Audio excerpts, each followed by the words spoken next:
High বন্ধুরা, সকলকে জানাচ্ছি হ্যাপি নিউ ইয়ার। তার সাথে সাথে আমি একটি দারুণ খাসির মাংসের রেসিপি নিয়ে চলে এসেছি।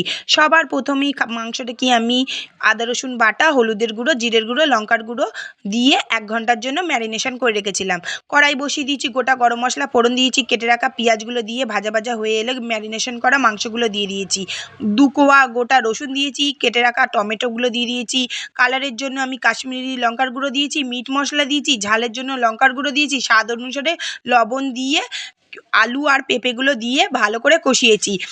গরম জল অ্যাড করেছি অল্প অল্প করে দিয়ে 15-20 মিনিট ধরে মাংসটাকে কষিয়েছি। আপনারা 15-20 মিনিট ধরে মাংসটাকে এইভাবে কষাবেন। খাসির মাংস একটু যত ভালো করে কষাবেন তত ভালো হবে।